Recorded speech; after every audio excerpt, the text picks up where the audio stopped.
Head over to miniaturemarket.com where they have thousands of board games at discounted prices like Lost Ruins of Arnak.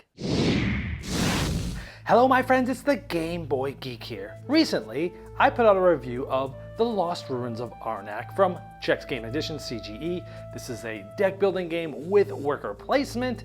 Now, I've recently had a chance to play this game solo, so today I'm going to go over generally how the solo game works and then what I think about it. Now, if you haven't played Arnak yet or you're not very familiar with the mechanisms, I highly recommend you click the link in the description of the video to watch my full review because I'm not going to teach how the game works. This is just how it's different from the normal game. So let's dive right in.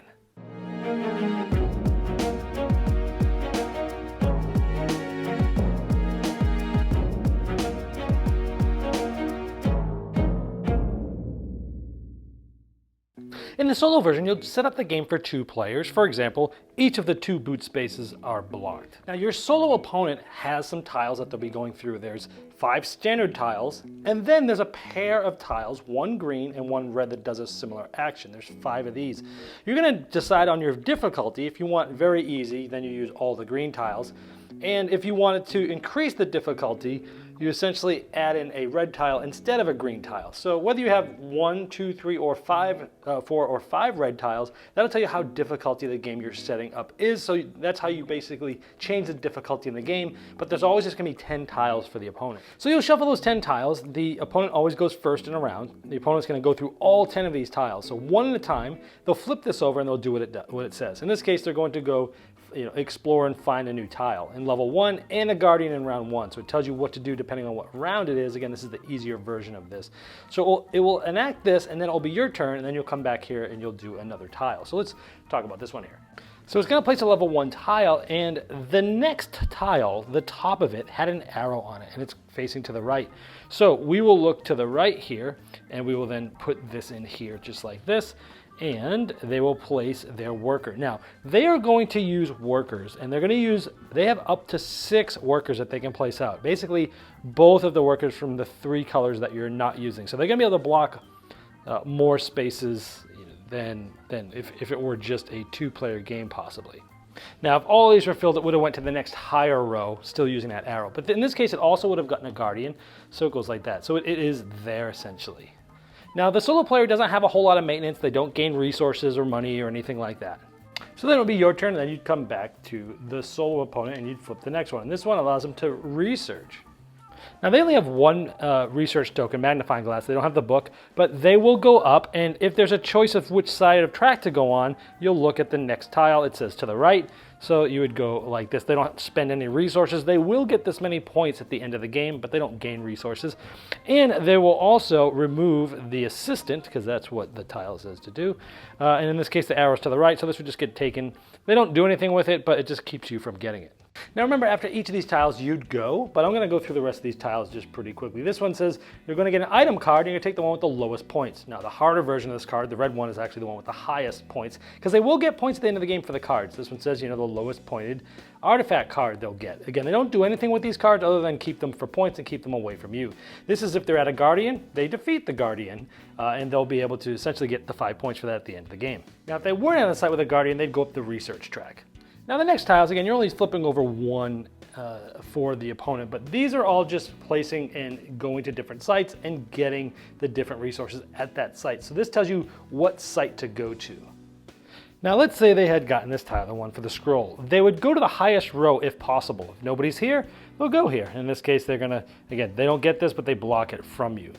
If they get this one, there's no row. You always try the highest row, but if there isn't one, then you'd go to the lowest row. So they would go there and block you as well. Again, they're using all 6 of the workers that are not your color. So those spots just essentially end up blocking things from you as if it was another opponent going there. Now, one thing I haven't talked about is there's a back side of the player board, a gray side that is used by the opponent. And whenever they take care of a guardian, you place it here, that's still going to be worth 5 points at the end. But one thing I didn't tell you yet is the idols. When they go to a place and they get an idol, they will place it on their board in the respective spot.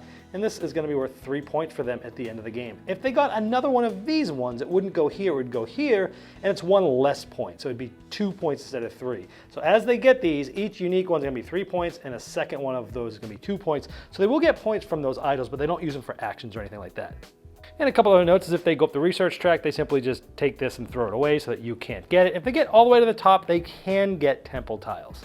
Now at the end of the game, the solo opponent's going to get points for how far they're in the research track, 5 points for every one of the guardians. Any cards they purchase will give them points, and again, the points that we mentioned here. And if you have more than them, you win.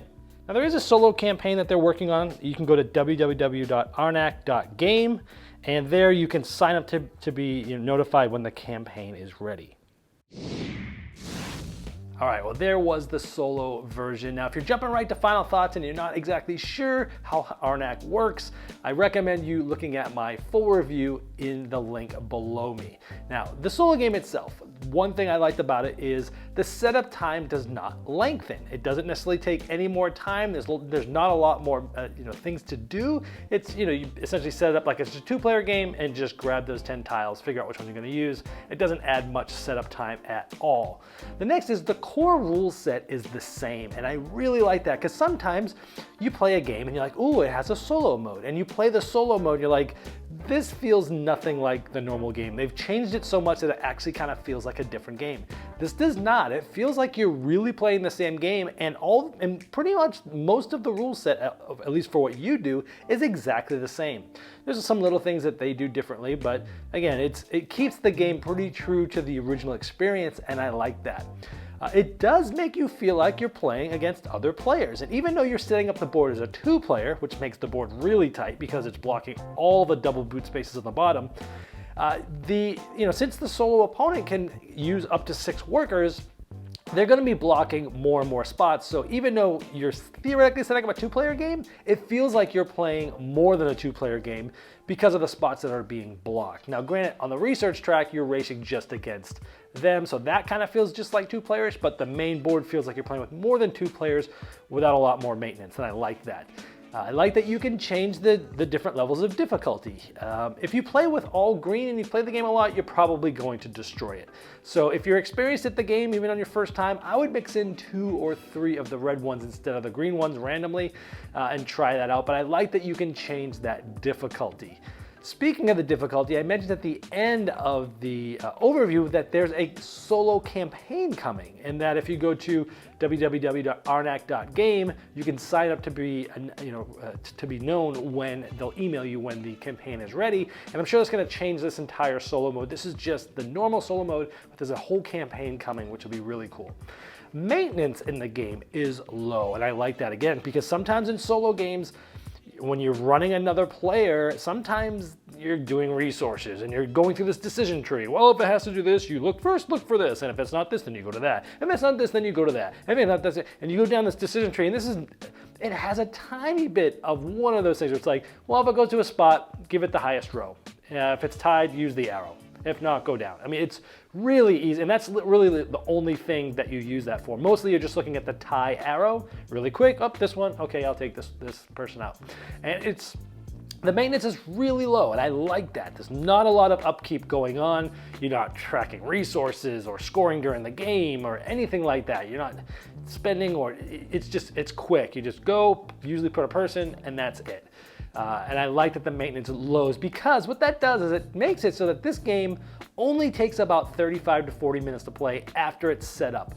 And that's pretty quick. You get a pretty crunchy experience like you're playing other players, but it's pretty quick, and I really like that.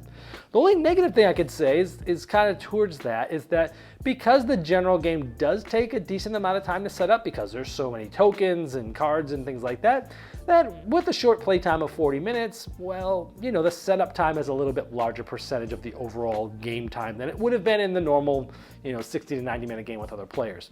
I'm kind of nitpicking here because I can't find a whole lot of faults with this solo version except this last one, and it's really not a big deal for me because I don't mind really setting up the game. It's not that crazy of a setup. Sure, it's longer than some games, but there's plenty of games that take way longer to set up.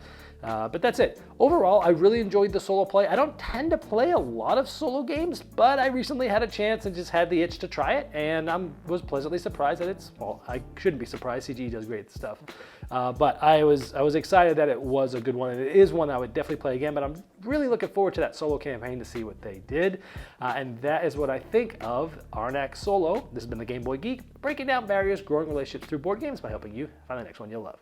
Lucky Duck Games has 4 new games available now. In the Court of Miracles, you lead a guild of beggars, scheme with sinister plots, and use trickery to build your own renown in an attempt to take over 16th century Paris.